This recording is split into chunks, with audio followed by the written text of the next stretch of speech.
Despite Kevin's willingness to go to Washington, D.C. himself to rescue Herman Thompson, Joseph pointed out to Kevin that it would be going against Herman's wishes to go to D.C. where danger was. Kevin relented and committed to remaining in the Midwest to stabilize the situation there, while sending forces from the Radiants to Washington for Herman instead.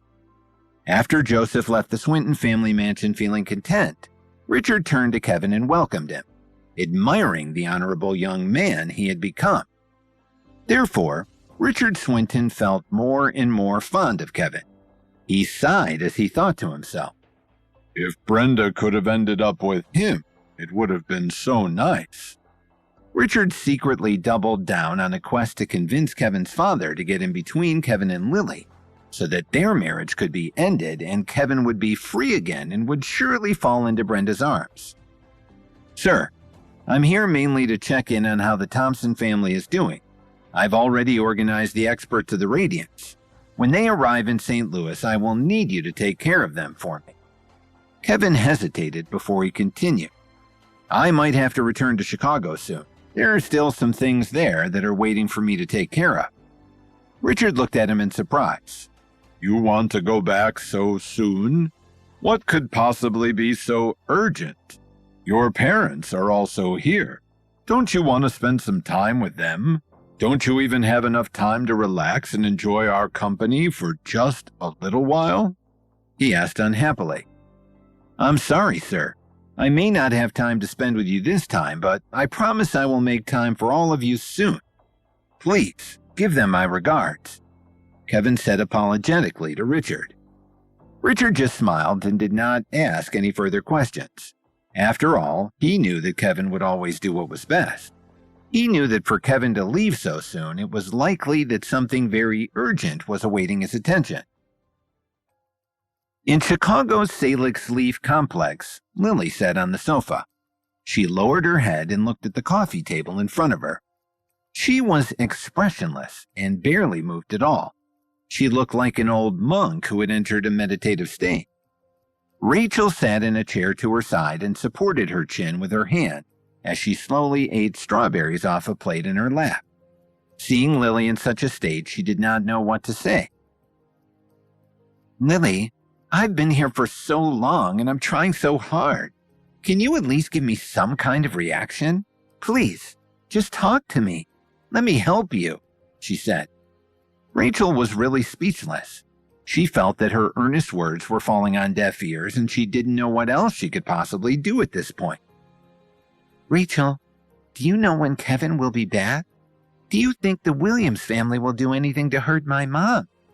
Lily suddenly opened her mouth and asked two seemingly unrelated questions. She added, "I am so worried about my mom, and Kevin still hasn't come back after such a long time. Do you think something happened to him?" Rachel waved her arm a few times to signal Lily to stop before saying, "Lily, can you please try not to worry so much? We need to be more rational. There is no need to jump to the worst possible conclusion. We just need to be patient." Rachel wasn't superstitious, but even she didn't want to have such horrible ideas voiced that might make them come true. "But I'm really worried," Lily replied immediately. When Lily said this, she could not help but lower her head even more. Rachel hesitated for a moment and saw that her expression suddenly became serious. "Lily, I actually have something to ask you. Keep in mind that this is only an if, but let's just say that if, between Kevin and your mom, there must be one person who needs to be hurt. Who would you choose?" Lily suddenly looked up when she heard Rachel's question. Her big watery eyes blinked a few times and her lips moved slowly. "Rachel, tell me honestly, did you receive any news? Do you know that something has happened?" she asked. Rachel felt a little guilty for putting such a horrible situation into Lily's mind. It was clearly causing her great worry already. "No, Lily, I was just asking hypothetically. It was you who insisted on thinking in terms of the worst-case scenario, so I just wanted to ask you. Forget it. I shouldn't have said anything. I don't know what I was thinking," Rachel said as she put down the strawberries in her hands and stood up from the chair, moving over to the sofa and gently hugging Lily. Rachel added, "Well, based on everything I know, President Wright and the others have arranged for people to go to New York City. Actually, I can also tell you honestly that Kevin left many experts here in Chicago. Aside from him, there would be no one who would be bold enough to make a move here at this point. Therefore, the best thing we can do is just wait for him to come back." Lily did not reply to Rachel and just deeply buried her head in her friend's shoulder. Tears flowed out from her eyes and dripped down to the tip of her nose before finally falling. The room suddenly became silent, and only the faint breathing of the two women could be heard. At that moment, the apartment's door was pushed open from the outside, and a man quickly walked in with a few people following closely behind him. Rachel and Lily looked at the leader of the group of people and were stunned for a moment before quickly coming back to their senses, as a wide smile appeared on both of their faces at the same time. "Sorry I'm so late," the man said softly as he smiled and opened his arms to hug Lily. Who else could do such a thing besides Kevin? In fact, after he had returned from the ancient tomb, he received a call from Adriana Wright as soon as he left the Healing Arts School and found out about Dorothy. However, compared to this matter, Herman Thompson's situation was obviously more important. Therefore, he went to St. Louis first and rushed back to Chicago after finishing his business with the Thompson family. Lily suddenly stood up from the sofa and quickly walked up to Kevin. The smile on her face had disappeared. She slapped him across the face and angrily said, "Where did you go? You don't reply to any of my calls or texts. You can't just disappear like that. Do you know how much trouble has happened here at home because of you?" No one had expected her to react like this. Rachel froze on the sofa. Kevin was caught off guard by the slap and turned his head sideways. He did not turn his head back toward her for a long moment. All of this was completely different from what he imagined. He originally thought that Lily would be happy when she saw that he had come back. He knew that they still had much to sort out between them, but he thought that she might even come up to him and hug him fiercely. He did not expect this at all, and now he was feeling foolish as he could see that he had been tricked by his own wishful thinking. Troy Evans and the others who had followed Kevin into the apartment and who were now standing off to the side were stunned for a moment. When they came back to their senses, they took a few uncertain steps forward toward Kevin and stared at Lily with unfriendly expressions on their faces. Among them, Jordan Black, who had the fiercest temper, was looking especially upset. As long as Kevin gave the order, they would not hesitate to protect him at all costs. Within a few moments, Lily's mood had also calmed down. She felt that she was at a complete loss in her marriage, in dealing with Kevin, and even understanding Kevin. She ignored Troy Evans and the others who were ready to fight and instead just stared intently at Kevin. Even she did not quite know why she had made such a violent move toward Kevin the moment he came into the room. "What are you all doing? Step back," Kevin said as he slowly turned around and stared down at Jordan Black and the others. The smile on his face had disappeared without a trace. Compared to the burning pain on his face, his heart was even colder. "But, Mr. Williams, this woman just," Jordan Black started to say. "I said step back," Kevin shouted. His voice suddenly increased by several levels, and his tone became extremely cold. He interrupted Jordan Black and scolded, "This is my wife. Do you really think I'm in any grave danger here? Don't ever act this way in her presence ever again." Kevin made his return to Lily's home expecting hugs and kisses, but instead, she slapped him on his face and scolded him for disappearing so suddenly and for not answering her phone calls and texts. Lily calmed down after a moment, but Jordan Black and the others took a step forward, intent on protecting Kevin from her. Kevin scolded them and warned them never to act in an aggressive way in the presence of his wife ever again. Still, Jordan Black, Justin Black, and the others glared fiercely at Lily, as if they were warning her not to be reckless again. Otherwise, regardless of what Kevin said, they could not promise to let go of the matter lightly. "I already know about your mother's situation. I had to rush off to handle other urgent matters a few days ago. I'm sorry that I wasn't able to make it back in time," Kevin said as he took a deep breath lowered his eyes, and then he looked back at Lily. "But you don't have to worry about anything anymore. Give me some time. I have already set plans in motion, and I promise you that I will definitely bring your mom back from the Williams family safely." Before Lily could reply, Kevin turned around and led Jordan Black and the others out of the apartment. When they reached the door, he suddenly turned around and looked at Lily. Then he looked around the room.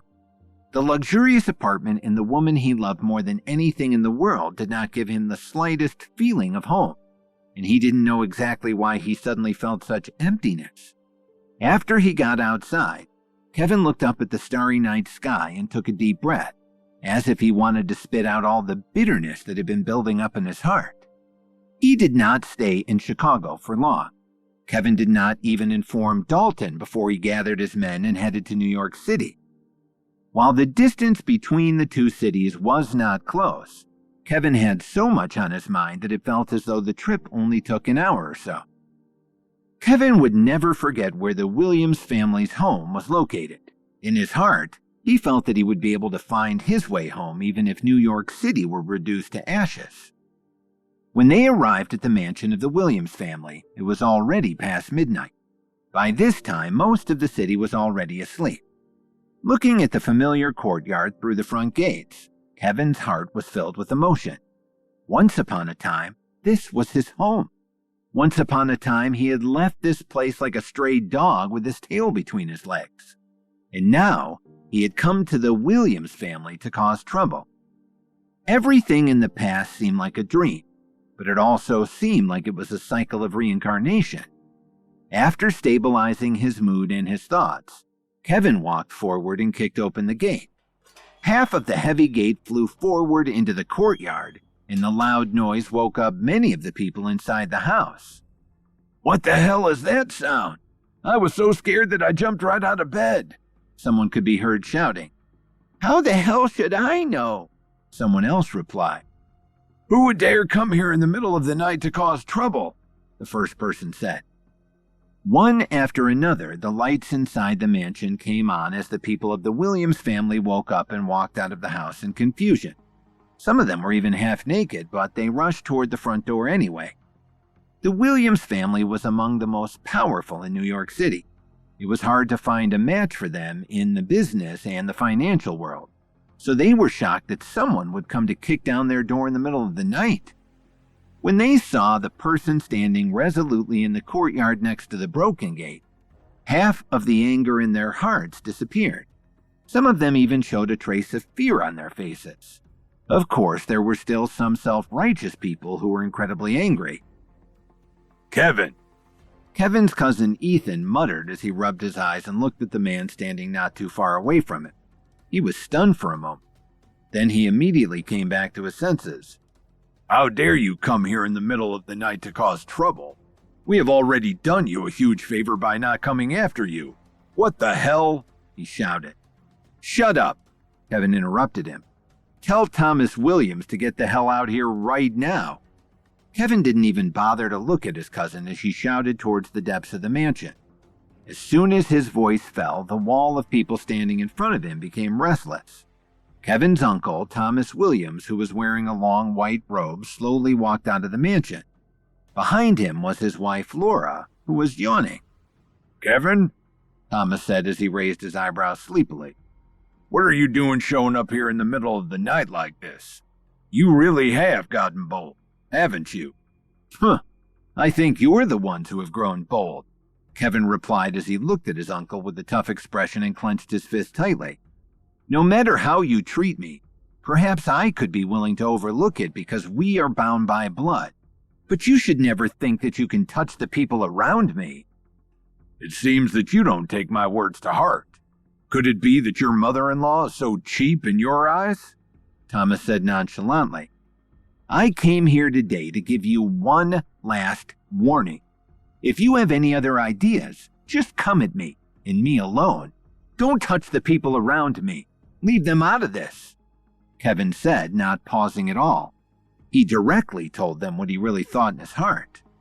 "Then let's see you try to make me," Thomas said, his facial expression turning cold as soon as he continued. "Kevin, to be honest, you are technically a member of this family. I want to let you live the rest of your life, but you seem intent on forcing my hand." He then paused for a moment before saying, "Take care of this traitor." As soon as these words were spoken, 5 figures shot out from the group gathered in front of the Williams family mansion. Their speed was so fast that it was breathtaking. In the blink of an eye, they had landed in between Kevin and Thomas. Kevin frowned slightly when he saw these people. He could naturally tell that all 5 of them were level 5 warriors. Since when did the Williams family have access to such experts? But Troy Evans and the others didn't even let Kevin attack. They just took a step forward and moved between Kevin and the 5 experts. Troy twisted his neck and stretched his hands with a smile on his face. Seeing these people step forward in front of Kevin, Thomas Williams' eyes revealed a look of disdain. These 5 experts had been sent by the Alliance to the Williams family earlier that day. While he knew Kevin was strong, he assumed that the 5 of them would be able to handle him easily. He didn't expect that Kevin would have such a strong backup. Still, Thomas had been assured that the Alliance's experts were the best of the best. So what could these punks really do against them? However, what happened next was beyond everyone's expectations. In just a few seconds at the hands of Troy Evans and the others, not a single one of the Alliance's experts was left standing. All of them were severely injured and lay on the ground unconscious. This is really unexpected, isn't it? Is this really the best that the Williams family has to offer? Kevin said casually as he put his hands behind his back and walked forward slowly. He lowered his eyes and looked around at the men scattered on the ground around him. He did not feel much about it. He had fought Troy Evans and the others before, so he had no doubt that they would be able to easily handle the Alliance's experts. After all, they were the most powerful young experts the Pinnacle had to offer. Thomas Williams, on the other hand, was more than a little surprised by the sudden turn of events. How is this possible?" He stammered as his eyes looked like they were almost about to pop out of their sockets. Troy and the others patted their chests triumphantly as they looked up at Thomas and the other members of the Williams family. At the same time, the expressions on the faces of each of the other members of the Williams families changed one after another. The security blanket they thought they had was ripped to shreds in an instant, and none of them even had the confidence to speak at this point. "I'll give you one last chance. Hand Dorothy over to me. Otherwise, don't blame me for not caring about the fact that we are related by blood." Kevin smacked his lips twice and then said, "Because in fact, I don't have any relationship with your Williams family anymore. Hand her over, or I promise you that the Williams family won't survive to see another day." When Kevin arrived at the Williams family's mansion in New York City to demand that they hand Dorothy over to him, his uncle Thomas Williams ordered level 5 experts that the Alliance had sent to him to attack Kevin. But Troy Evans and the others from the Vanguard immediately stepped forward to beat them easily within a few seconds. As Kevin stepped forward past their unconscious bodies, he looked up at the stunned looks on the faces of everyone in the Williams family and demanded again that his uncle hand over his mother-in-law to him. At that moment, Thomas and the other members of the Williams family who were assembled in front of the mansion started to panic. They initially thought that, with the help of the experts of the Alliance, they would be able to easily capture Kevin today and settle their old score with him once and for all. However, they didn't expect the people that Kevin had brought with him to be so powerful. They had made quick work of all of the experts that they were relying on to save them from any plans Kevin had to undermine the family. "Interesting, Kevin. I really didn't expect you to have such powerful men under your command," Thomas Williams said as his facial expression returned to normal very quickly. He looked at Troy Evans and the others with more admiration than fear in his eyes. It seemed like their domination of the 5 warriors from the Alliance didn't have any substantial impact on him at all. "I only want what I came here for. I don't want to cause any more trouble than is necessary," Kevin replied. His facial expression was extremely grim. Both of his eyes were like torches as he stared at the people from the Williams family who had gathered before him. "Kevin, I have to admit that you are really surprising me right now. But all of this happened after you were expelled from the Williams family. In the end, it was all thanks to us that because you were kicked out of your family 3 years ago, you were given such a golden opportunity. So you really should be thinking of us, don't you think?" Thomas Williams said as he revealed a smile on his face. He placed one hand behind his back and spoke slowly. "You have shown us more than enough strength for the time being, so, Kevin, I'm giving you a chance now. Let go of your past grudges and return to our family.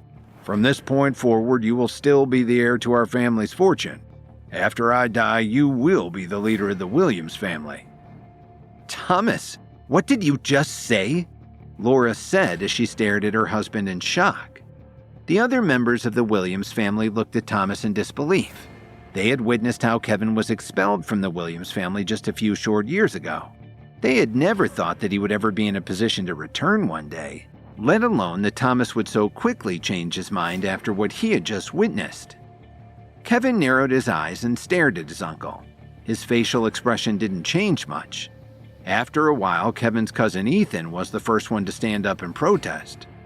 "Dad, how can you let Kevin come back just like that? Don't forget that Grandpa was so angered by what he did to our family that it led to his death. Besides, he's still—" But before Ethan could finish his sentence, Thomas slapped his face hard. Clearly, Thomas Williams was no ordinary person. With the slap, Ethan stumbled backward a few steps. The left side of his face immediately turned red and swollen. "I didn't ask you to speak. If I want your opinion, I'll ask for it. Otherwise, you can just stand off to the side and keep your mouth shut," Thomas said as he glanced at his son coldly. He turned around and looked at Kevin again. "Have you thought about it?" he asked. Troy Evans and the others were confused, but they didn't dare to attack without Kevin's permission. "As long as you're willing to come back to our family, I would be willing to promise you everything that would have been rightfully yours. I will also let your mother-in-law go. It can't be any simpler. We are all family, so it is time for us to put the past behind us. It doesn't make any sense for us to go on this way," he said.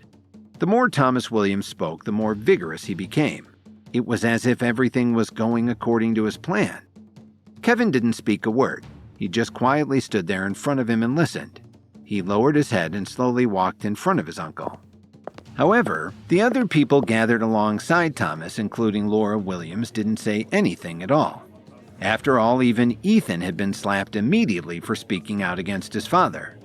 Who among them would be willing to stand up to Thomas Williams now? Looking at Kevin in front of him, the smile on Thomas Williams' face became bigger and bigger. He patted Kevin's shoulder and said, "You have been suffering in the outside world for the past few years, but your family won't let you stay out in the cold any longer. You can rest assured." But just as Thomas was halfway through his sentence, Kevin suddenly punched him in the stomach. It could be seen that Kevin controlled his strength and balance very well. He only punched Thomas hard enough to make him double over and fall to the ground, but he did not hit him hard enough to make him fall backward. Still, Thomas did not expect this to happen, and he was completely caught off guard. He bent over and lay on the ground in pain. His hands tightly hugged his abdomen. The intense pain made his whole body begin to twitch violently. He slowly raised his head to look at Kevin. The blood vessels on his red face and forehead suddenly grew more pronounced, but Thomas did not show any visible signs of being angry. "Kevin, how dare you hit my father?" Ethan shouted. He could not help but want to rush forward and fight his cousin. No matter what Thomas Williams did to him as a son, how could he remain indifferent after seeing his father humiliated like this? "Don't come any closer," Thomas Williams shouted at his son without turning his head. "Isn't it interesting?" Kevin said slowly as he looked down at his uncle, who was still lying helplessly on the ground. He added, "It has been a long time since I last saw you. You are still just as good at talking as you used to be." "I was only punched in the stomach by my nephew. It's not a big deal.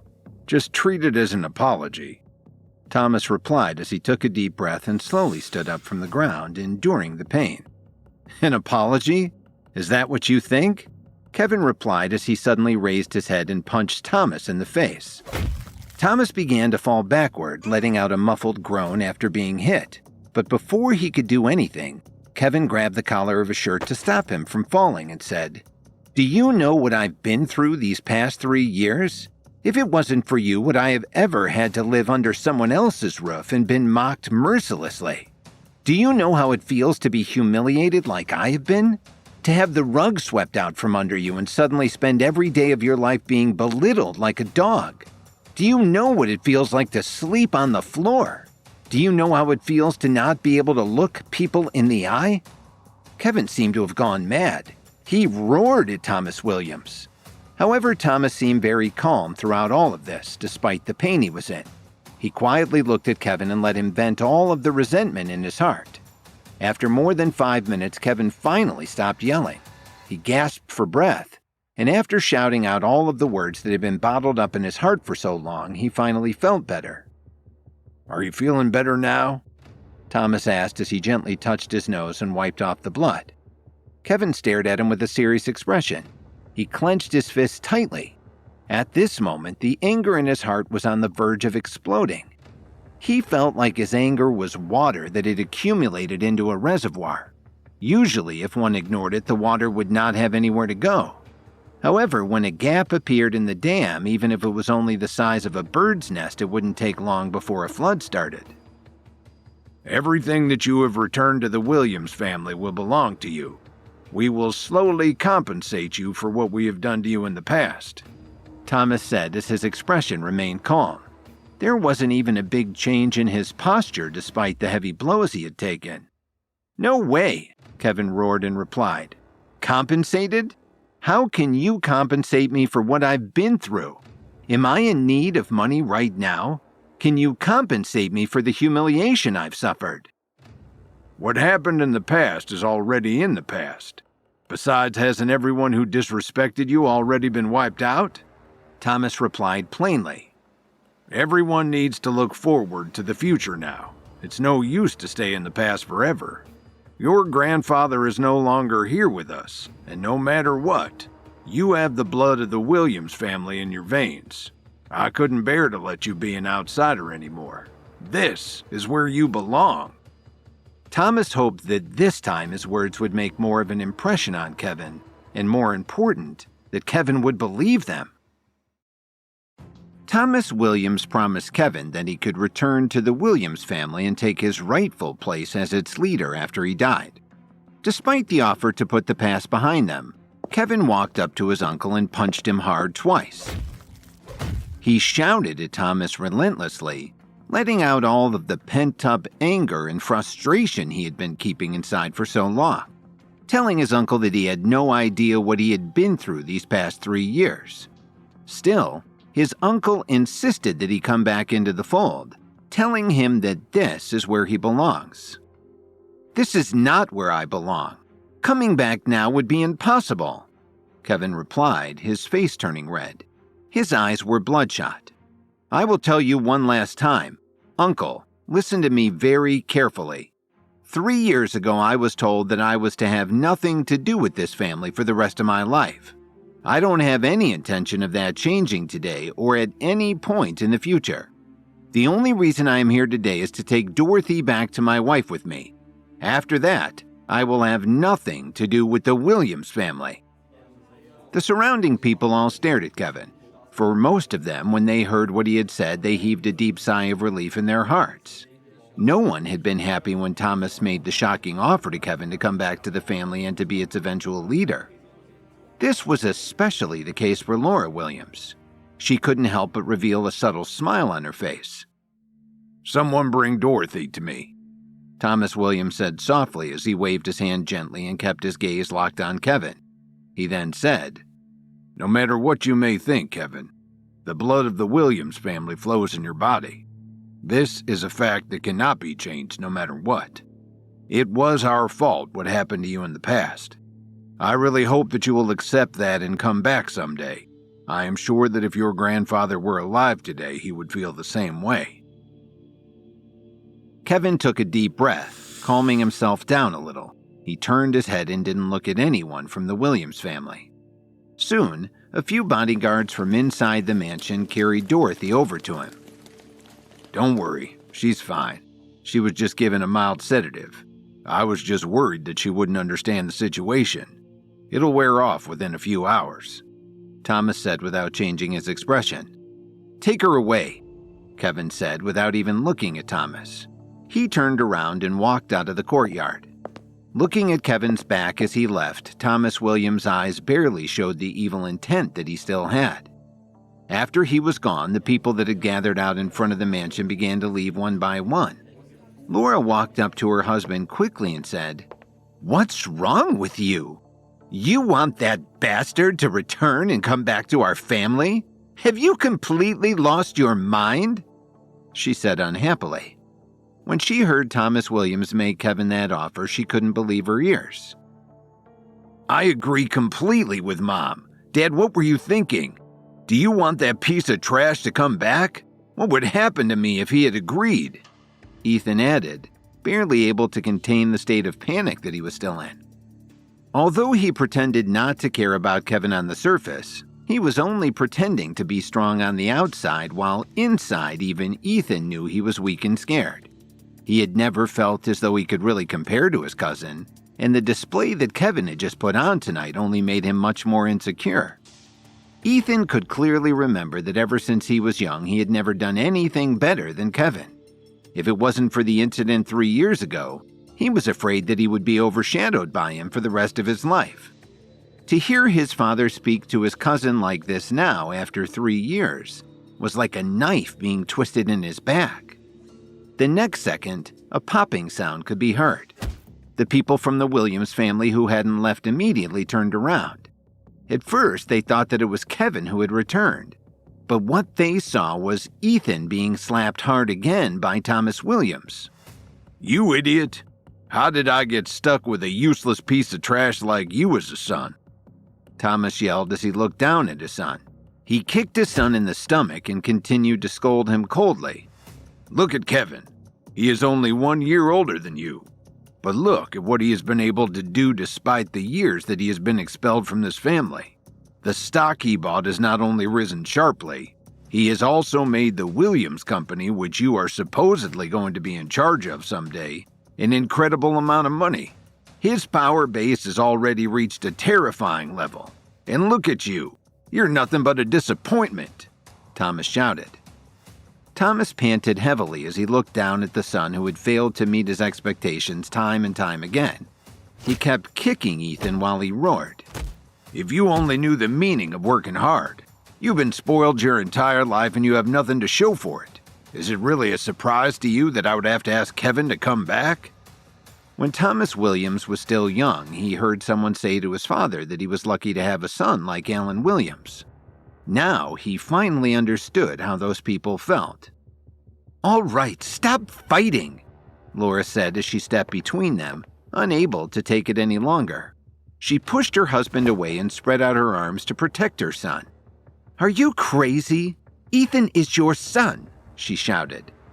If he was not my son, I would have chopped him into pieces and fed him to the dogs a long time ago.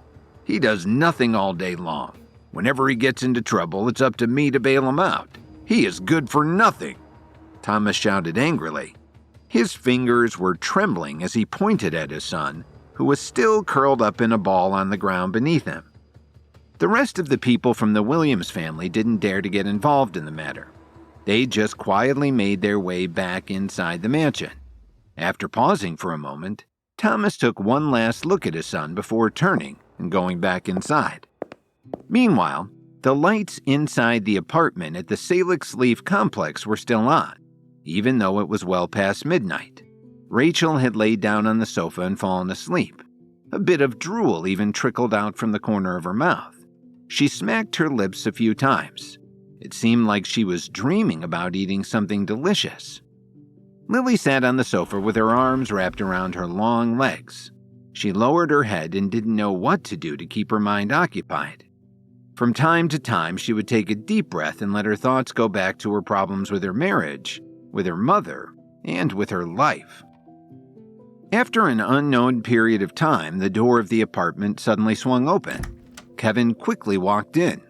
Lily, who heard the noise, quickly looked up and saw him standing there. She stood up from the sofa. "I'm back," Kevin said softly.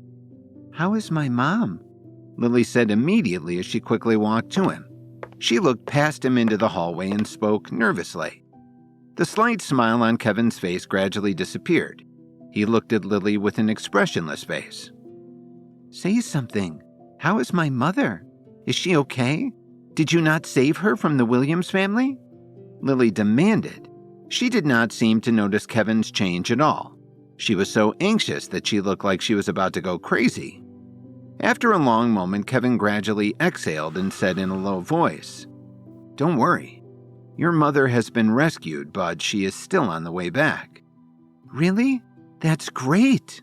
Lily suddenly became overjoyed and jumped up and down a few times. However, Kevin did not feel happy at all. On the contrary, his heart was still aching. Lily noticed that something was wrong. She looked him in the eyes and asked, "Kevin, what happened to you?" "Lily, sometimes I really feel the urge to ask you something," Kevin said as he gradually raised his head. His eyes became moist. He said slowly, "Do you really have concern for me in your heart?" "What is wrong with you?" Lily said. She still didn't understand what Kevin meant.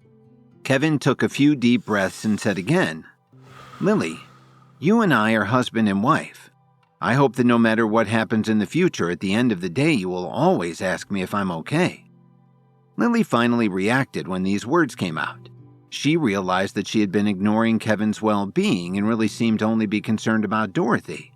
She could see now that Kevin was in a lot of pain, and despite it all, she did not want to hurt her husband, whom she loved. After Kevin rescued Dorothy from the Williams family, he came back to the Salix Leaf Complex, where Rachel was sound asleep on the couch, but Lily was still anxiously wide awake.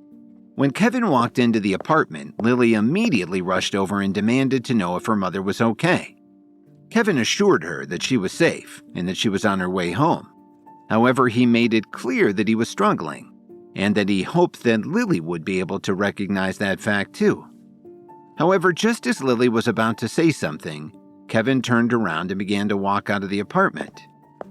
"It's already so late. Where are you going now?" Lily asked as she tightly clasped her hands together, still somewhat at a loss because of Kevin's obviously fragile mental state.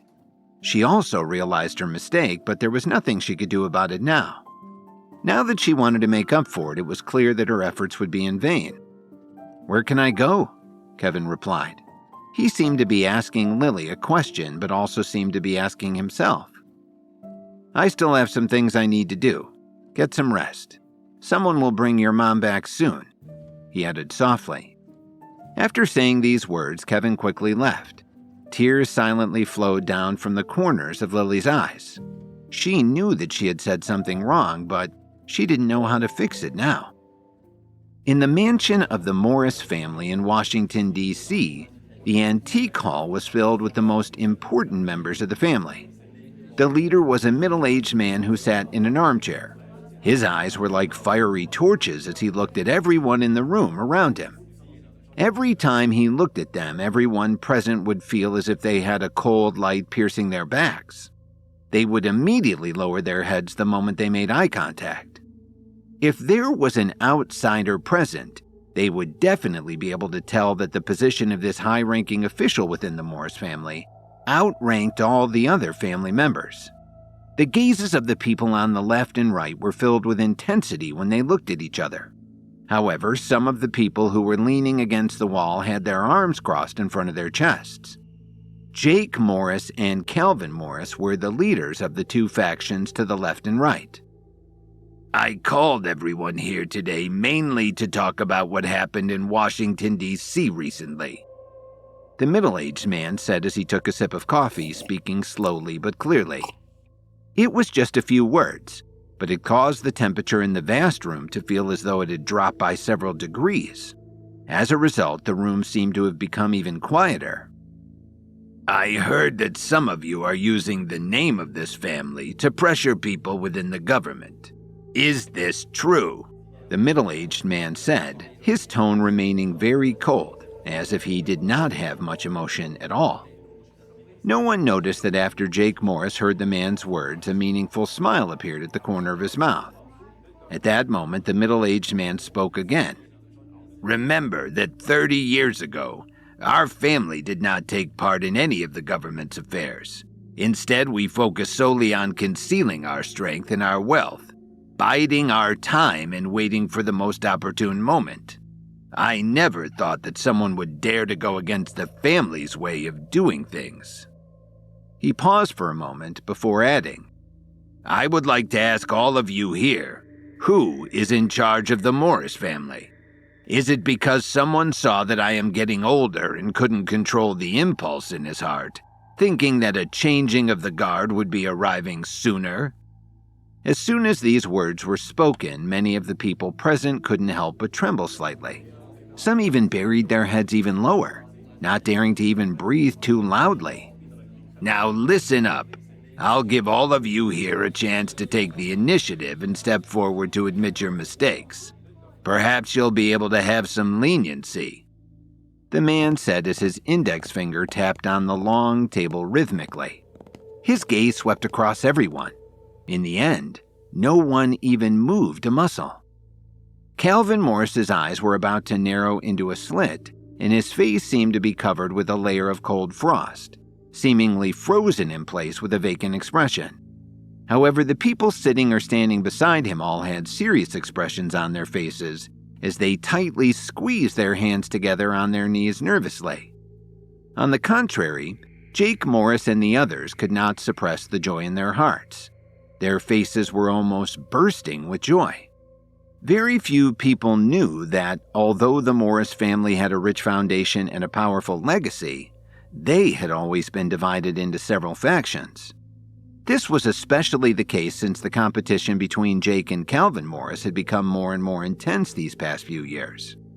Basically, almost everyone else had chosen to stand off to the side and support one of the two young men who had very different ideas about where the family should be going in the future. As for the remainder of the family, they remained silent and firmly supported the patriarch. Of course, these people were all old hands who had followed the patriarch for many years, if not decades. "What's wrong? No one is willing to stand up and speak?" the middle-aged man said as his gaze instantly became even colder. A powerful aura seemed to be emanating from his body. At that moment, everyone present would be able to hear a pin drop. Finally, one person could not sit still any longer. A man seated beside Jake Morris stood up decisively and lowered his head respectfully to the middle-aged man at the head of the table. "Sir, I have something to say," the man said nervously. "Then say it." The middle-aged man narrowed his eyes and said coldly. Everyone could clearly feel that the moment these words were uttered by the middle-aged man, the air in the entire room seemed to get even colder. The factional war within big families was no less intense than a war between two armies. They schemed against each other constantly. They would not miss a single opportunity to gain an upper hand. They knew that the stakes of losing the war in the end were just too high. The Morris family had always been very strict with its rules. Anyone who violated any of its internal rules would face severe punishment. The man besides Jake Morris spoke quietly and carefully. He said, "Sir, I have heard some news recently. Calvin Morris led his faction's experts to Chicago. Not only did he lose many of his people in this fight there, but he also developed a grudge against us. He regarded one man in particular as a thorn in his side. After returning to Washington, he began to use all of the means at his disposal to slander that person without merit, causing the relationship between us and the Reaper Squad to completely break." As soon as the man finished his sentence, another person stood up immediately, adding, "Sir, Calvin Morris is narrow-minded and does not have the proper spirit to represent the Morris family. He should face consequences for his selfish actions." It was obvious that these two people who spoke out were supporters of Jake Morris. The person they were accusing, Calvin Morris, did not move at all, but a few people sitting beside him could not remain still any longer. "Sir, the words of these men are utter nonsense. Calvin has been loyally handling many important matters for the Morris family these past few years. Even if the outcome of the battle with the Vanguard was not exactly what we had expected, he still represented this family admirably. One of them stood up and retorted while glaring at Jake Morris's faction angrily. He added, "You should all know how dangerous it was to go to battle against the Pinnacle, not to mention the fact that Calvin had the courage to stand on the front line, but he also made it out alive. That alone should be enough for everyone here to praise him." The dispute between the two factions was becoming more and more intense. The neutral parties around the room did not have any intention of getting involved. They sat in their original positions with their arms crossed in front of their chests, maintaining a very muted posture. The middle-aged man in the armchair tapped the table with his index finger intermittently. As the situation became more and more serious, his facial expression also became uglier and uglier. Was the Morris family about to break out into a civil war? Or would the middle-aged man use his power to put the warring brothers in their place and maintain peace?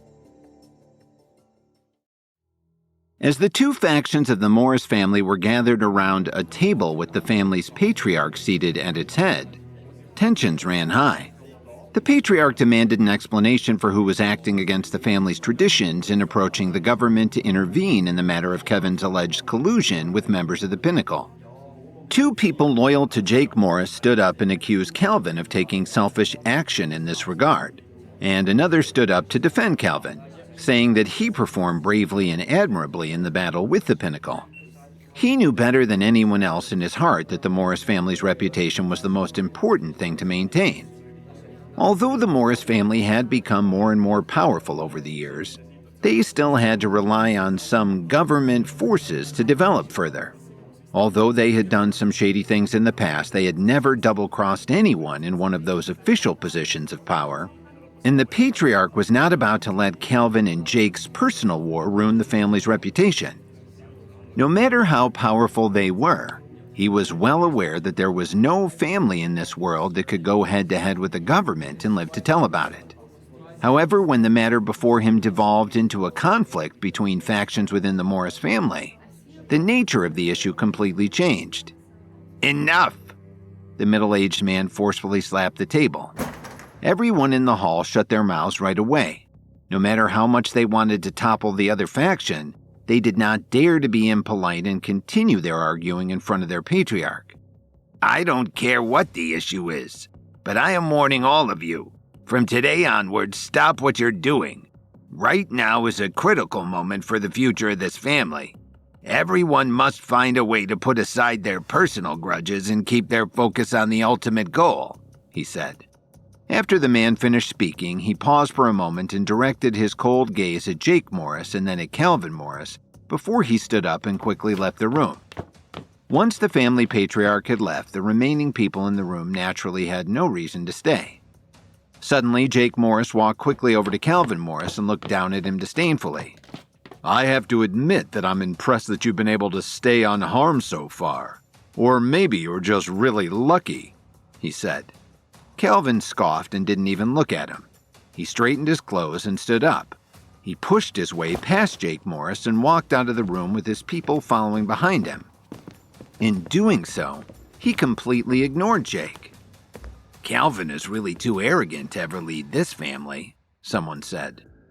"Don't worry, we'll have plenty opportunities to get back at them later," another member of Jake's faction said. Jake Morris clenched his fist tightly and said through gritted teeth, "Let's see how long he can remain so arrogant." After leaving the Salix Leaf complex, Kevin went to go find Dalton Steele. The two friends drank for several hours. The next afternoon, Kevin came to the Williams Company. Looking over the company's finances, his eyes flashed with a meaningful look. "There seems to be something wrong with this account," Kevin said as he tapped the spreadsheet on the table in front of him with his index finger. "Mr. Williams," Sandra Wilson started to say before hesitating and stopping herself. She seemed to have a lot to say, but she was unwilling to voice it. "You don't have to hide anything from me. Just say what you want to say," Kevin said straightforwardly. Sandra took a deep breath and said, "Mr. Williams, actually, I have always felt that there was something wrong with the company's accounts, but I am only your assistant after all. Some of the managers within the company are only afraid of me on the surface, so I haven't really been able to pursue the matter more fully. Still, I know that some of those people are eating away at the company's profits with their carelessness, but they are all senior people within the company and I. Kevin suddenly interrupted her, saying, "Notify them that I will be leading a meeting at 3 o'clock. All of the senior management team must attend. If anyone is late or refuses to come, immediately fire them." Kevin thought for a moment and then added, "Give me a list of people you have your doubts about. Take the next 20 minutes to check their accounts." Sandra did not quite understand what Kevin meant. There was a flash of worry in her eyes. "Sir, I think it would be best not to be too hasty about this matter, otherwise I am afraid." "What is there to be afraid of?" Kevin easily and naturally interrupted her again. He said seriously, "Don't forget that I am the president of this company." Sandra looked at Kevin for a moment and took a deep breath. She nodded and agreed. She quickly left the office. She knew very well that Kevin was going to fix the accounts and get the company's books clean again. Kevin put his hands together on the table and stared at the computer screen in front of him with a serious look on his face. He had already made an important decision in his heart. Just like what Joseph Thompson had said before, if he wanted to set his sights on Washington, not to mention first stabilizing the entirety of the Midwest under his control, he could not allow for any cracks to appear in the foundation he had laid here in Chicago. So checking the accounts was just an excuse. Kevin had always known that there would be people who would secretly use their power for personal financial gain. It was simply to be expected. But still, the first step he needed to take was cleaning up the senior management of the Williams Company, removing the parasites that were hiding in the dark, and then cleaning up all of the other powers throughout Chicago. Once he was able to successfully push down all of the powers in Chicago, he would reshuffle them to his liking. Because of this, Kevin had already called Tyler Dawn earlier that morning and asked him to move some additional assets into KWTD Corporation, the company that the two of them had set up.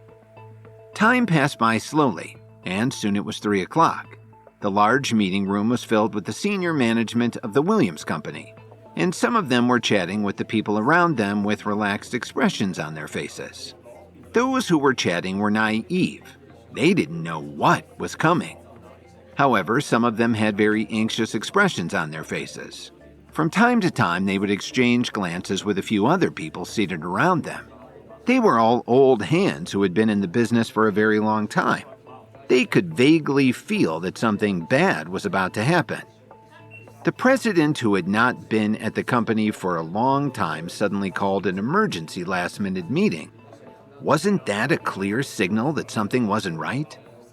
Suddenly, the conference room door was pushed open from the outside. Under Sandra's lead, Kevin walked into the room expressionlessly. He looked around at everyone. When they met his eyes, some people cursed in their hearts. They could tell right away that Kevin was not happy. "I'm sorry, everyone, for asking you to take some time out of your day for this meeting," Kevin said with a fake smile on his face as he sat down at the head of the large conference room table. "Hey, you're the president. How could we not come?" someone said on his left. "Whatever you need, sir. Just say the word. Is there going to be another big merger?" another person on his right said. The senior management group of the Williams Company all knew that they had to suck up to Kevin at least a little bit to move up the ranks. But Kevin was always hard to pin down. It was such a rare occurrence to be seeing him in person today, so naturally, there was worry in the office when he called the meeting. Still, few members of the senior management team were willing to let a good opportunity to kiss up to the boss pass them by. "I don't have any specific agenda or instructions. It's just that I haven't been here at the company for a long time. I may not be as familiar with the internal affairs of the company as I would like, but I can't ask questions one by one. So I made a list. And so if I call your name, I would like you to give me an explanation on a few things," Kevin said. Everyone could see that he was done being polite, so without delaying any longer, he waved his hand to let Sandra know that she should begin calling out the names. Sandra began reading off a list of names. Finance Department Manager Peter Larkin, Operations Department Manager James Washington. Sandra stood right behind Kevin and read out more than 10 names in a row. Everyone who was called had a drastic change in their expression. Now, everyone, please explain to me. The company's previous quarter profit should have been about $71.37 billion. Why does this spreadsheet show that it's only $66.16 billion? Kevin looked around at the table and spoke as if he was talking about something completely ordinary, but everyone who worked in the business world knew that nothing was more important than money. At the Williams Company, Kevin was reviewing some of the company's financial data with Sandra Wilson when he noticed some discrepancies. Kevin demanded that Sandra call a meeting of the company's entire senior management team that afternoon. After Kevin announced the discrepancy in the company's quarterly profits to the group assembled before him, he asked Sandra to call out a list of 10 names, from whom he would demand an explanation, which caused many an executive to sweat. Kevin did not seem to be in any hurry. His fingers made a rhythmic tapping sound on the table as he looked around the room patiently, which made some people's hearts beat even faster. Mr. Williams hasn't been here for a long time. It's normal that he wouldn't know about some things that are going on. Peter Larkin from the finance department thought to himself as he forcefully tried to suppress the panic in his heart. He stood up and wiped the cold sweat from his forehead without leaving a trace. The CEO may not know, although the company is getting stronger and stronger and profits are also climbing higher, there are some things that can't be seen on the surface. He stammered somewhat incoherently. That's exactly right, James Washington said as he quickly stood up. He added, there are a lot of troubled assets that the company has taken on, so some things will take some time to... Peter Larkin jumped back in, adding, Sir, please forgive me, but to put it bluntly, you aren't here to oversee the day-to-day operations of the company. There are many things that can't be easily explained. Several of the other people who were called out in the beginning stood up one after another to try to nervously explain the situation. Although everyone had different excuses, they all held firm in their attempts to push back against any suspicion of corruption within the company. Oh, is that right? I'm just too far removed from the day-to-day handling of the company to understand the small things like profit margin? Kevin raised his eyebrows slightly and said with interest, Then please, enlighten me. Explain to me the shortfall if the Williams Company is running a fair and honest business. What does it have to do with all of these officials from the city and the state? He added, as he held up a sheet of paper with various government officials' names listed on it. Kevin's words were like a fishbone stuck in the throats of Peter Larkin and the others, making them speechless. Many of their faces had turned red and they looked down at the table awkwardly. Sandra Wilson, who was standing behind Kevin, looked at the faces of the dozen or so people one by one. Almost every member of the senior management group of the Williams Company who was sitting around the table was at a loss as to what to do next. Kevin's actions up to this point were very obvious. He wanted to force them into a corner and didn't want them to leave any chance of survival. Peter Larkin half bent his body with a fake smile and said to Kevin slowly, Although what you say is very reasonable, sir, there is something you're overlooking. Business is about long-term interactions. The name on the outside of our building is very famous, but we all have relationships with certain entities that run very deep. Do you understand what I'm saying? The tense atmosphere in the conference room had reached its peak at that moment. Everyone sitting around the table understood exactly what Peter Larkin was saying. They could all see that he was trying to apply pressure on Kevin. At the same time, he was warning him that the dozen or so people who had stood up were all veterans of the company. They had their own connections far beyond the Williams Company that made it run as well as it did. As such, he was suggesting that it was best for Kevin to act according to the circumstances. If he really wanted to pursue certain matters that were best left shrouded in darkness, Peter Larkin and the others would leave the Williams Company and take their resources and their connections with them. They were all in important positions. It would be an enormous loss for the Williams Company to lose such a large amount of well-connected talent. What was even more fatal was the fact that they knew so many secrets about the company. Kevin lowered his head and had a knowing sneer on his face. He looked at Peter Larkin and the others coldly. No one could tell quite what he was thinking. Seeing that Kevin did not speak, Peter Larkin thought that he was afraid. He could not help feeling proud in his heart. He turned around and gave a knowing look to the few people who were in the same camp as him. What I said makes sense, does it not? Since you already know this, may we leave now? We still have a lot of things that we need to deal with this afternoon, Peter said. He couldn't help but reveal a proud smile at the corner of his mouth. Everyone turned their eyes to Kevin. Some of them were holding their breath while some were secretly delighted. But no one knew what Kevin was thinking. Why are you in such a hurry to leave? It seems like you do have something very important to deal with, Kevin said. His eyes were almost narrowed into slits and his body was extraordinarily tense. Is there something else you wanted to discuss? If you have something to say, please say it, so as to avoid wasting everyone's time, Peter said. The more Peter Larkin spoke, the more arrogant he became. He had never thought that the mysterious CEO would just be a young and inexperienced coward. A few of you may indeed be delayed by my hesitation, but as for the rest of you, Kevin started to say. But he did not finish his sentence. He slowly stood up from his chair at the head of the table and clapped his hands loudly several times. Before everyone could understand what was going on, the conference room door swung open quickly from the outside. A large group of people strode into the office led by Dalton Steele. I want to see who dares to take half a step towards this door today, Dalton said as he pulled over a chair and sat down with his legs crossed in front of the door. Dalton Steele, someone said in shock, having instantly recognized him. After this reminder, everyone finally came back to their senses. Dalton Steele was a famous figure in Chicago for his ruthlessness. No one knew how many people had suffered at his hands in the past few years. The faces of Peter Larkin and the others instantly turned pale. As the senior management group of the Williams Company, they all had a certain amount of connections and resources in Chicago. They knew very well what kind of methods the Steele family relied on to make its fortune. Although the Steele family had taken its lumps recently, they knew very well what kind of family it was. They all heard that Dalton Steele had made a comeback and not only chased Drake Cook out of several of his old circles, but also chased him all the way out of Chicago. Furthermore, he had even recently humiliated Dominic Archer at his own home. He had turned the original three-pronged underworld of the Cook, Archer, and Steele families into the sole domain of the Steele family.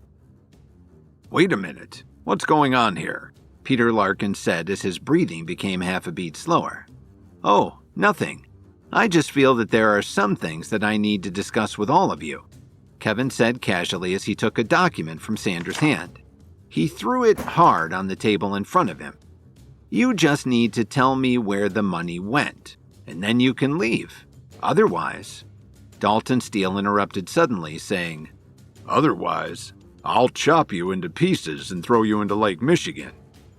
After seeing the contents of the document, Peter Larkin, James Washington, and the others completely panicked. They never would have thought that Kevin would come so prepared today and investigate them so thoroughly. Every cent seemed to have been accounted for. I'll give you 10 minutes to organize yourselves. Then I want it all explained to me clearly, Kevin said as he crossed his arms in front of his chest.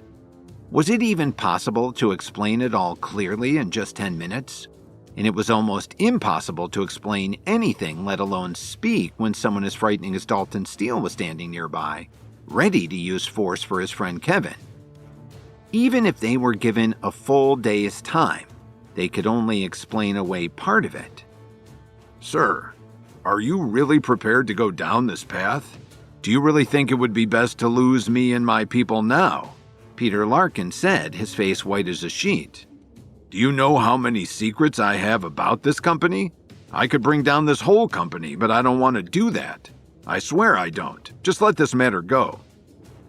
That's right, sir. There's no need to disrupt everything, James Washington added.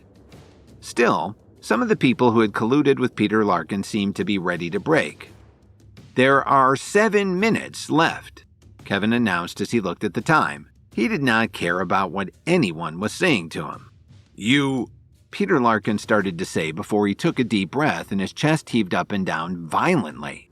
He pointed at Kevin with a trembling finger and shouted, "Fine. You forced me to do all of this. The entire company is broken anyway. Can't I just quit?"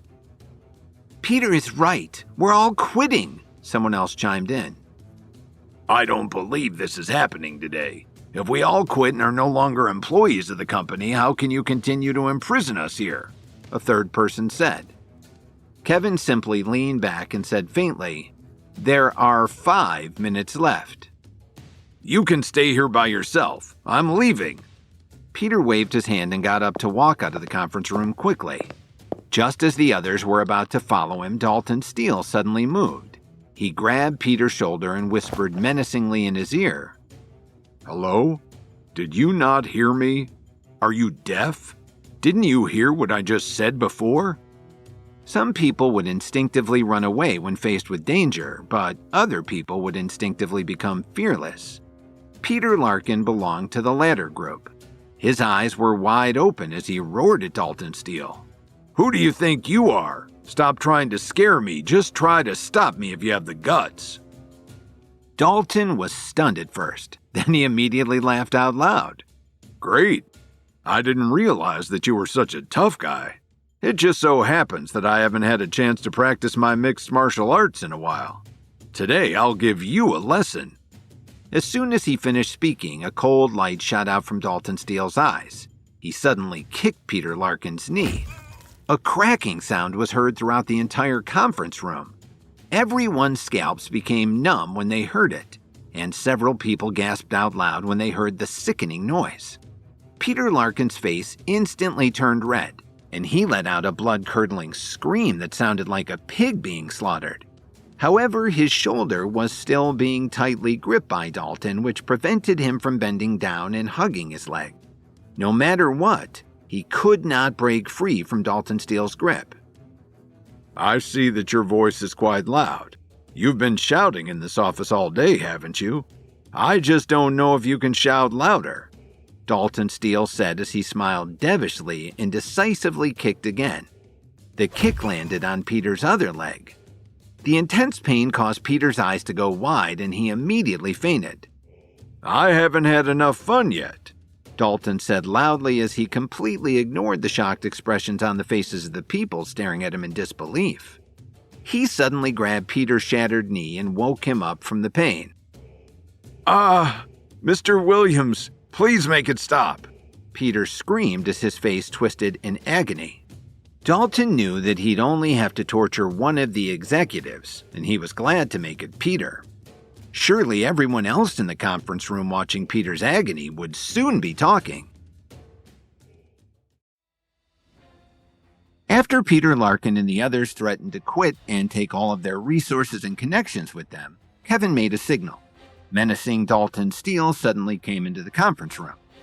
But Peter Larkin was undeterred and dared Dalton to stop him from leaving the room. Dalton grabbed Larkin's shoulder and kicked his knee, shattering it instantly. Despite Peter's screams for mercy, Dalton immediately kicked his other knee, prompting Peter to beg Kevin to make Dalton stop. Kevin spread his hands and shook his head helplessly. "I'm sorry, Mr. Larkin. You said you wanted to leave the Williams Company. You are not my responsibility. I don't need to offend Mr. Steele just to save you." Sandra Wilson and the others couldn't help but be surprised when they heard this. Who would possibly believe this? Peter Larkin started to beg. "Sir, please, I was wrong. Please forgive me. I really know that I was wrong. In the future, I will wholeheartedly serve the company. I won't dare to have any more." But Dalton Steele seemed to be having fun. He didn't give Peter the chance to finish his sentence. He slapped him hard on the cheek with the back of his hand and knocked out a few teeth. Blood flowed down from the corner of his mouth. Peter Larkin's face swelled up at a visible rate. Such a brutal and heartless situation made the people in the meeting room shiver, especially those who had been shouting alongside Peter Larkin that they also wanted to leave. They couldn't help but touch their faces with their hands, wincing and sucking in a breath of cold air one after another. Reality proved that few people could withstand a beating at the hands of Dalton Steele. After a few hard slaps, Peter Larkin's face had changed beyond recognition. Lying on the ground, his eyes were nearly swollen shut, and his 2 cheeks were badly bruised. He didn't know how many teeth he had lost, but a pool of blood mixed with his saliva accumulated on the floor underneath him. The most unbearable part was his legs. His knees were completely caved in, like a road that had been hit by a pile driver. I thought his kneecaps would be harder to break. I didn't expect them to shatter so easily, Dalton said nonchalantly as he looked at Peter Larkin's blood-covered face. He was not worried at all. Instead, he was even a little disappointed. He looked up at the remaining people. Who else wants to leave? He asked casually. James Washington and the others took a step back at the same time. Their faces were full of fear. They finally understood that Dalton Steele could really kill them. "Take a seat, Dalton. Take a rest," Kevin said as he walked slowly over to Peter with a smile on his face and squatted down beside him. He reached out and patted Peter's swollen cheek a few times. "Tell me, are you feeling anxious?" he asked. Larkin struggled to move his lips. He could not utter a single word. "Do you have a death wish?" Kevin said as he stood up and looked at the others. "Actually, I am not a numbers person, but I also know that this man is not the only one who has touched my company's money. But rest assured, I will keep this matter under control from now on. I sincerely hope, for all of your sakes, that this kind of thing will never happen again in the future. We are all respectable people here, are we not? I'm sure we can all agree on that." At that moment, a large group of people came into the conference room. The leader was Kevin's old friend, Officer Emmett. After seeing her, Dalton Steele immediately snorted and turned his head to the side. Kevin was also a little stunned. Before the meeting, he had asked Sandra Wilson to contact the police and bring all the people who had stolen the company's money to justice, but he did not expect that the person who would come would be Officer Emmett. "May I ask who called the police?" Officer Emmett asked as she glanced at Peter Larkin, who was on the floor in a bloody heap. Her eyes had been focused on Kevin ever since she entered the room. "Officer, these people are corrupt. They have been embezzling the company's money. I have conclusive evidence that can prove their crimes," Kevin said as he turned his head slightly so that he did not take another look at Officer Emmett. At the same time, he signaled Sandra to come over and cooperate with the police. "Dalton, come with me to my office," Kevin said as he immediately left the conference room. Dalton glared at Officer Emmett with an unfriendly gaze and snorted before leaving. "Kevin, I would really love to teach that woman a lesson," Dalton said as they stepped out into the hallway. "How do you want to teach her a lesson? She's a police officer, and you and I are just ordinary citizens. What do you think you're going to do?" Kevin looked at Dalton and replied. He was in a hurry to leave because Kevin knew Dalton's temper all too well. Kevin had more or less understood what Officer Emmett had done to the Steele family. If he did not leave in time, Dalton would really be at risk of saying something that he would regret to Officer Emmett. In the Salix Leaf complex, Lily sat on the sofa with Dorothy. Although Dorothy had returned home safely, Lily was not happy at all because of what had happened last night. "Lily, did Kevin come back?" Dorothy asked. She suddenly seemed to have thought of something and put her coffee cup on the table in front of her. "He brought you back last night, and then he left again," Lily answered with her head lowered. She kept thinking about what Kevin had said to her and could not help but feel ashamed. "Did you tell him about the divorce?" Dorothy blinked her eyes and asked. But after a long pause, Lily did not reply. "I am talking to you, Lily. Did you hear me?" Dorothy said as she looked at her daughter impatiently. Lily still just kept her head lowered and did not reply. This made Dorothy angry. "Lily, what kind of attitude is this? Did you hear me asking you to divorce Kevin?" she said. The situation with the Williams family had made Dorothy finally completely understand. Although Kevin had an extraordinary background and now had a lot of money, he also had a lot of enemies.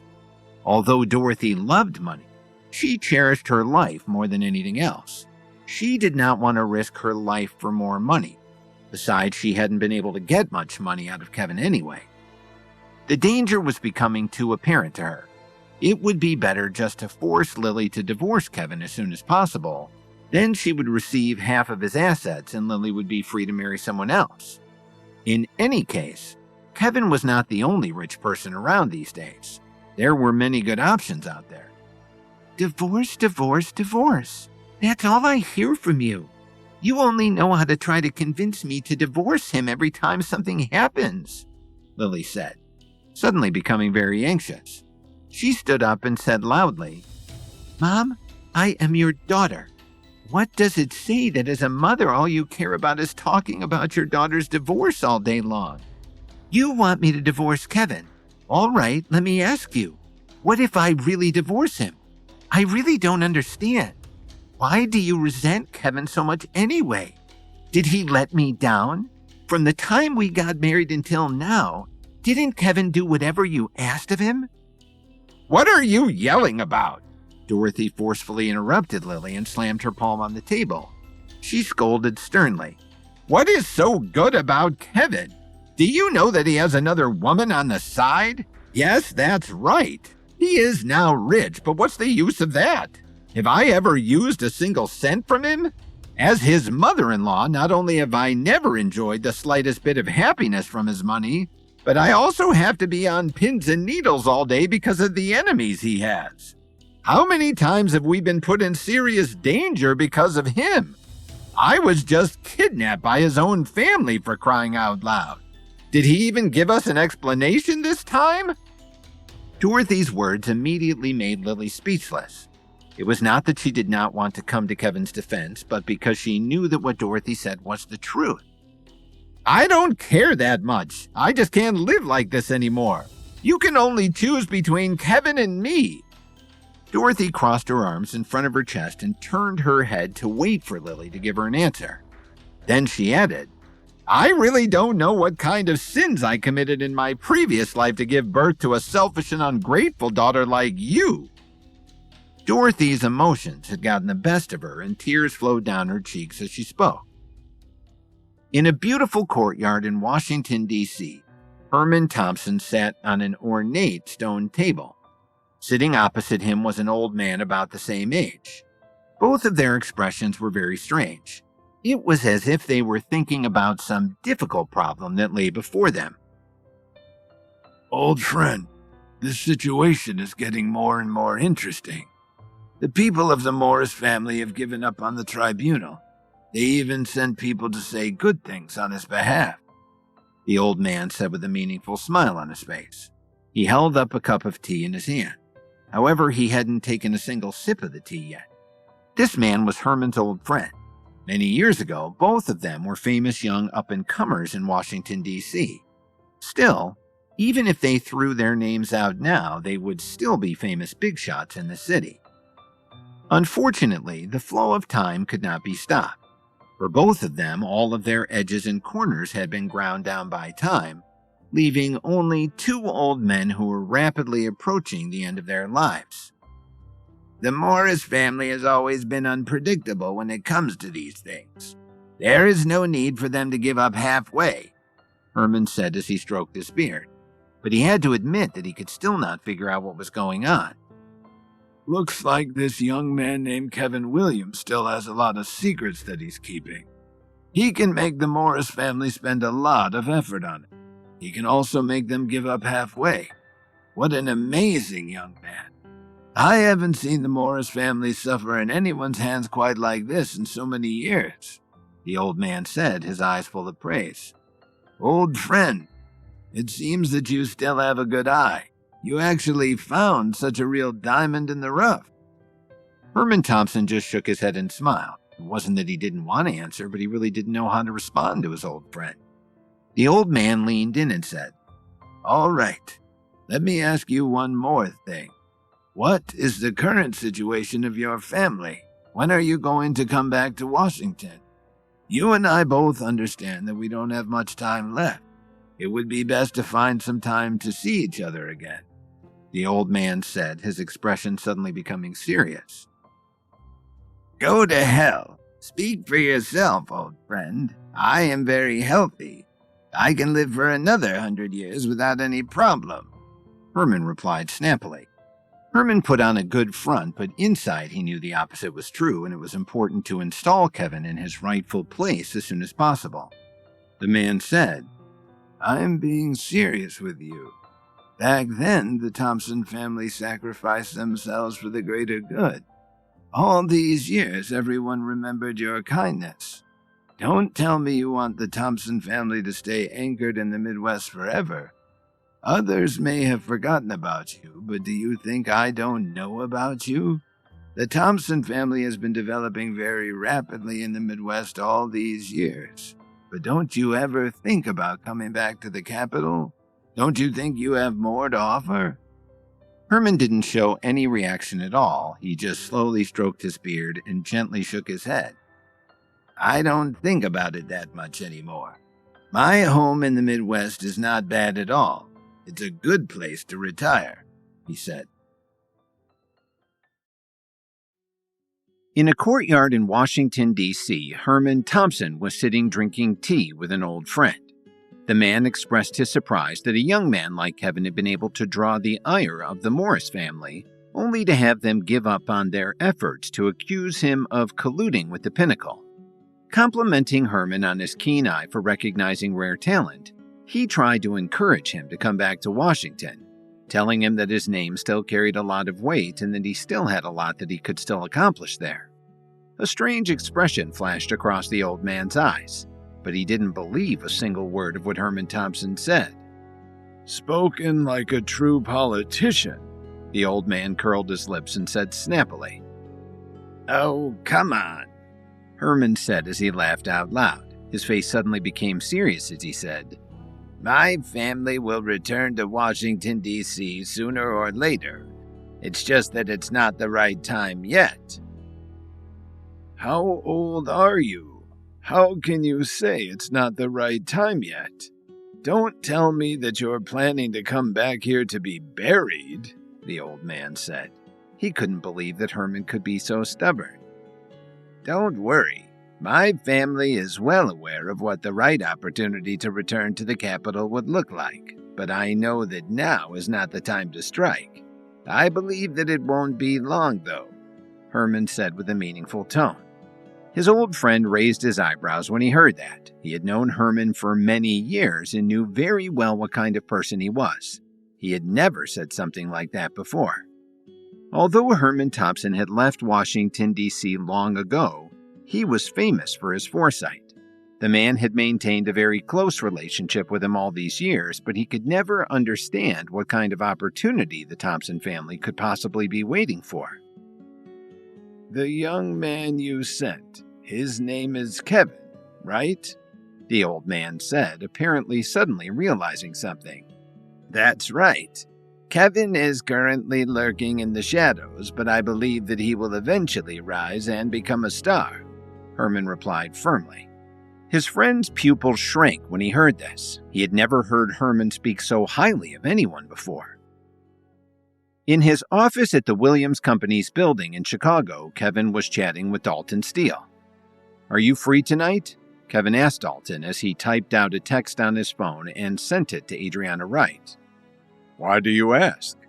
Don't tell me you have something else you need me to take care of like this afternoon, Dalton replied, half lying on the sofa, crossing his legs and smoking casually.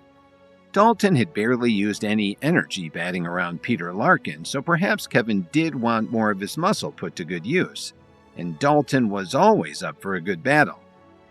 I want to take you to dinner, Kevin said with a faint smile on his face as if he was preparing something important. Sure, Dalton agreed without hesitation. If Kevin didn't want Dalton to beat anyone up, then eating would be a good way to spend the evening too. At that moment, the door to the office was suddenly pushed open from the outside. Officer Emmett slowly walked in. She first glanced at Dalton, then her eyes landed on Kevin. What are you doing here? Dalton said immediately. He did not give her a good look. He said in an unfriendly tone, Why aren't you leaving now that everything is done? Don't tell me you want to stay and hang around. Officer Emmett ignored Dalton. She looked at Kevin and said faintly, "Kevin, can you ask him to leave? I have something I want to talk to you about in private." Dalton was unhappy when he heard that. He stood up from the sofa and said, "What the hell do you mean? Why don't you take a look at where you are? You want me to leave. Why don't you leave?" Kevin frowned slightly, but it wasn't because of Dalton's words. He looked at Officer Emmett with a complicated expression. "There seems to be nothing to talk about. If it's related to the senior managers of the Williams Company, I can provide sufficient evidence." Officer Emmett's small body trembled for some reason. Her head slowly lowered and her eyes revealed sparkling tears. She looked very upset. Seeing her like this, Kevin suddenly felt somewhat reluctant. No matter what, Officer Emmett was still a friend. After taking a few deep breaths, he gave Dalton a look. I'm only leaving for Kevin's sake. Don't think that I'm afraid of you," Dalton said as he waved his hand hard. When he walked out, he knocked on the door. "Just say what you want to say. I don't have a lot of time right now. I still have things to deal with before I leave here tonight." Kevin lowered his head and did not look at Officer Emmett. He did not know why he said that. It was clearly Officer Emmett who needed something from him. And it should be said that Kevin had always treated her as a friend in the past. That was why he had such mixed feelings after everything that had happened. "Kevin, are you really that unwelcoming of me?" Officer Emmett said with her hands tightly clasped together. She gritted her teeth and said what she wanted to say. "I don't think you don't like me. I just don't know what you and I have to say to each other," she said. Kevin had a nonchalant look on his face. He picked up his phone and replied to Adriana Wright's text with a message. "Do you really hate me that much?" Officer Emmett seemed to have mustered up her courage and wanted to explain the matter clearly. "Kevin, you have to believe me. I am not willing to do those things. But as a member of the union, I have no other choice. Hey, stop. I don't want to hear any explanation." Kevin waved his hand and stopped Officer Emmett from continuing. He added, "I never knew what it meant to be unable to control myself, but I clearly remember the sword you stabbed me in the back with back then. And what about the way Dalton was treated back in New York City?" Kevin said indifferently, as if he was saying something that had nothing to do with him. "Frankly, for your own sake, it's best if you don't have too many interactions with me from now on. Right now, I don't exactly have a good relationship with the union. There's a possibility that the next time we meet, it might even be on the opposite sides of the battlefield." Officer Emmett did not know how to deny Kevin's words, but there were thousands of things she wanted to say in her heart. Tears rolled down her cheeks and her shoulders kept twitching, but she forcefully held back what she wanted to say. Kevin licked his lips and said again, "I used to treat you as a friend, but you stabbed me in the back. You almost got me killed. I know you have your own difficulties, so I don't hate you. But from now on, we should both just go our separate ways. It's best if you steer clear of me from now on." Kevin did not want to waste any more time with her. He got up and walked out of the office. When the door closed, Officer Emmett could not hold it in anymore. She collapsed on the spot and cried. Dalton wanted to ask Kevin urgently what had been said the moment he came out of the office. Officer Emmett clearly had something she wanted to say to Kevin. However, Kevin reached out his hand to stop him.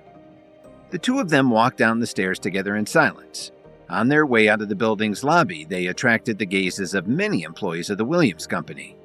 By now, they had all heard that he had fired more than a dozen senior executives of the company, and that they had been sent to the police station. With that, the entire company now understood the CEO's iron fist. Who would dare to look him in the face now? In the blink of an eye, it was 7 o'clock in the evening. The Salix Leaf Hotel was brightly lit. The passerbys couldn't help but be surprised to find that the number of security guards at the Salix Leaf Hotel tonight was many times greater than usual. Moreover, those who weren't explicitly invited weren't even able to go inside. Rows of luxury cars were parked in front of the hotel's entrance. It was a dazzling display of cars. It was as if all of the wealthy people in Chicago were there tonight. Seeing such a commotion, people couldn't help but speculate about what was going on. Could it be that some big shot from Washington was there tonight? Or some celebrity from Los Angeles? The private ballroom on the 5th floor of the Salix Leaf Hotel was filled with wealthy people from across the city. Everyone had drinks in their hands and chatted happily. Although they didn't understand the meaning of tonight's banquet, no one wasted this opportunity. Just as everyone was chatting excitedly, a group of people slowly walked into the room. Everyone looked over and some even stood up from their chairs. Kevin got straight to the point. He clinked his glass, and when everyone quieted down, he said, "Everyone, the purpose of calling everyone here tonight is very simple. The Williams Company is going to join with President Wright, Mr. Cook, Miss Collins, and others. We are going to establish a business alliance in Chicago. For this, I sincerely invite everyone to join us as we share our resources in the future." Kevin raised the glass of wine in his hand as a toast. However, not many people present seemed to agree with what he had just said. Instead, the voices in the ballroom all became hushed right away. In the end, it became unusually quiet. Everyone present was smart. They knew very well that Kevin still had not said half of what he could have said. Once the alliance was successfully formed, what would happen to those who hadn't joined? How much more power would those who joined the alliance have? How many people who were left out in the cold would dare to fight head-on with Kevin, Adriana Wright, and the others beside him? The matter came together so suddenly. It is reasonable to expect that everyone needs some time to process it, but it would be best if everyone gives me their decision on how they would like to proceed by the time tonight's banquet ends," Kevin said as he slowly put down the wine glass in his hand, speaking without any hurry. Dalton Steele looked at Kevin without saying a word. He was a little surprised about what he was doing. Still, Kevin's intention was very obvious. He wanted to use the opportunity to form an alliance to kick out all the forces in Chicago who opposed or did not support him. If this succeeded, there would be no more opponents for him to take on in the business world of Chicago. The resources in Kevin's hands previously held some considerable sway in the business world, but they were all scattered. Now he seemed intent on gathering all of his forces together so that his power could be completely stabilized. As for Detroit, he had nothing to worry about. After the Hayes family was destroyed, Spencer had already repositioned all of those resources under the name of the Radiants. Half an hour passed in a flash. Although the tables were filled with delicacies and fine wine, none of the people present were in the mood to enjoy any of them. They were either thinking alone or communicating with each other through their eyes. Adriana Wright, Emo Squire, and the others kept looking around, trying to get a gauge of what people were thinking. As for Kevin and Dalton, it seemed like nothing had happened. They sat together at one of the tables and ate and drank together. They were so happy that the people around them could not help but cast sideways glances at them from time to time. Why isn't anyone eating or drinking? Are the food and wine here not up to everyone's standards? Kevin looked up to ask. When he said that, some people's faces turned pale and others cursed Kevin under their breath. Kevin stood up suddenly and wiped his mouth. Since everyone has been thinking about it for so long, I think it's time for the results to be heard. Everyone, please speak freely. Everyone was silent for a few seconds, and then a heated discussion broke out. Suddenly, someone stood up and looked at Kevin. The man hesitated for a moment before saying, "Mr. Williams, I have a question." Adriana Wright whispered something into Kevin's ear. Kevin raised his eyebrows and said, "Mr. Hill, if you have any questions, just ask me." "I have no doubt that you are building this alliance for the sake of all of our interests. I have to say that you have a long-term vision and a rare amount of courage that ordinary people do not have.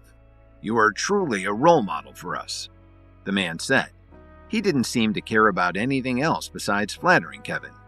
Kevin subconsciously touched his chin after hearing what he had said. In truth, he hadn't really considered how this alliance would benefit anyone else when he made this decision. It was true that everyone would enjoy some benefits, but that was not a driving reason behind establishing the alliance. Still, Kevin merely nodded slightly, acknowledging what Mr. Hill had said and subtly urging him to continue. Even Kevin wondered what question brave Mr. Hill had for him that was important enough to ask at this crossroads for Kevin's business empire. At a banquet, Kevin announced a new business alliance that he was all but forcing every business organization in Chicago to join. After giving the seemingly cornered business associates time to make a decision, Kevin pressed them all for an answer. A member of the Hill family spoke up first, flattering Kevin with praise and telling him that he was certain that there would be many benefits for all under this new agreement. But Mr. Hill's words also expressed the thoughts of many of the other powerful business people present. After all, they lived in a profit-seeking society, so whoever had money had the ability to rally supporters behind them. As long as there were benefits that could be garnered by all, there was actually not much of a difference whether they were in the form of an alliance or not. Moreover, everyone was very clear about the benefits of the alliance. All of the resources could be shared, and some of the projects that could not be openly discussed in the past would become very easy to navigate. Therefore, many people were more than tempted by Kevin's idea, but it was clearly not enough to get everyone to join right away without certain assurances. The business world was like a battlefield. Opportunities were constantly changing every minute and every second, and the landscape was continuously shifting. The Williams Company, the West Chicago International Group, and the other enterprises that would form the cornerstone of this alliance were undoubtedly the top companies in the city. But what if they set their sights on the entire country? To set up so many companies aligned together would be no easy feat. Without a strong and stable backer, the alliance would not be able to walk a straight path for very long. Kevin looked at Mr. Hill with a faint smile. He did not feel any surprise by his overly ingratiating words. Instead, he felt that this man was simply much more straightforward than any of the others. After all, who would join such an alliance if there were no benefits to them? I believe that Mr. Hill's point is something that we are all considering, Kevin said as he looked around the room and took out his phone to check the time. Everyone, please rest assured that the alliance will have benefits for all. Now please give a warm round of applause and join me in welcoming Director Dawn. After saying this, Kevin clapped his hands hard. Adriana Wright and the others immediately echoed his actions. This made many of the others gathered before him unable to react for a moment. All of the people present in the ballroom were the elites of Chicago, but they had no idea who Kevin was talking about. After about 30 seconds under the protection of a few bodyguards, a man in an expensive suit and leather shoes slowly walked into the room. He gently pushed his glasses up further on the bridge of his nose and looked around the room. Tyler Dawn of the KWTD Corporation? Someone said, immediately having recognized who this person was. While mysterious, the KWTD Corporation was a massive force in the business world. Gasps could be heard one after another. They did not expect that Kevin had such a giant in his corner. For a moment, no one in the room knew what to think. For many of the people in the crowd, if they were to be aligned with the KWTD Corporation, then it would be akin to a small fishing boat being lifted aboard an aircraft carrier. It would be just a matter of time before they were all able to cut through the waves that would have left them shipwrecked not too long ago. Why are you wearing glasses, kid? What do you think, they'll make you look smarter or something? Kevin loudly teased Tyler Dawn. His words shattered Tyler's stern expression like a spring breeze. He coughed awkwardly and said, "Mr. Williams, there are quite a lot of important people here. Do you really want them to lose all respect for me before I even start talking?" Hearing this, the banquet room almost exploded. No one could believe that Kevin had joked so casually with this powerful man, and in return, he had referred to him formally as Mr. Williams. These people had spent a lot of time and effort maintaining their professional facades, but at this moment, all of their mental strength had been broken. Their jaws dropped to the floor. It was well known that although the Williams Company was by no means weak, in the end, it was only really a powerful entity in Chicago. At most, it could be considered to be quite well known throughout the Midwest region. But the KWTD Corporation was entirely different. Their technology, innovation, and straight business savvy were famous across the entire country and even the world. In some areas, even several government agencies relied on them constantly for guidance. This was especially the case for Tyler Dawn, who had been called a business and tech genius for years now. It was said that even some of the most powerful people in Washington had to make an appointment months in advance just to get a 10-minute meeting with him. Comparing the two men standing at the front of the room was undoubtedly like comparing a firefly to the sun. Kevin showed a sly smile and stretched out his hand to grab the back of Tyler's neck. He brought him over to the front of the room and introduced him to everyone present. Tyler Dawn of the KWTD Corporation, everyone. Although I believe he needs no introduction, I just want to ask you all, is he qualified to be our backer? Kevin said. I'm willing to be the first one to join the alliance, someone shouted. Mr. Williams, I'm willing to be a subsidiary company of the Williams Company right now, another said. In the blink of an eye, the people who were hesitating just a moment ago immediately started to step forward with urgency. Everyone in the room was talking nonstop. After all, Tyler Dawn was standing behind this alliance. Only an idiot could not understand the value of this. Of course, not everything could be smooth sailing. There were a few stubborn people who could not see through the situation. Kevin's eyes were fixed on some of these people gathered in the back of the room. From time to time, his eyes would flash in their direction. For someone who did not attend a lot of social events, this all seemed like a piece of cake for Tyler Dawn. He appeared to be very much at home drinking and conversing with these people. The eyes of many of the people gathered around him were very bright. Naturally, they wouldn't miss this opportunity to develop a relationship with someone like him. Suddenly, Kevin clapped his hands hard to get everyone's attention. It seems that everyone is in high spirits, so let me formally say that the alliance has been established. Director Dawn will be chair of the board of directors. Still, I couldn't help but notice that some of the people present here tonight lack the enthusiasm that one would expect at a time like this. Kevin's last sentence left the entire room cold.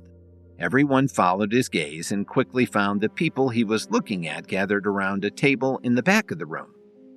Although I don't know you gentlemen, it seems as though you don't approve of the alliance that Mr. Dawn and I have formed. Is that right?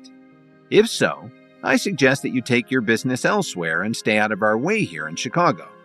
It will save us from quite a bit of conflict in the future. After all, we are all decent people, right? Everyone was shocked when they heard this. They looked at Kevin with surprise. What the hell was going on? Asking someone to leave Chicago if they didn't agree to join this alliance? Was there no room for any business that was not a part of it? The expressions of the people involved changed drastically. They had never thought that Kevin would say such a thing.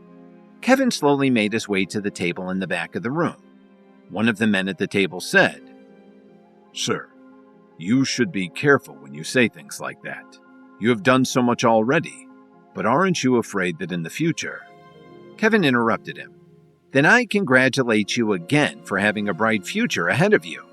He picked up a glass of wine from the table and poured it on the ground. It made many of the people present tremble in fear, especially the few people who looked up at Kevin from the table. They wanted to say something, but when they saw Dalton Steele rubbing his fists in the background, they reluctantly swallowed their words.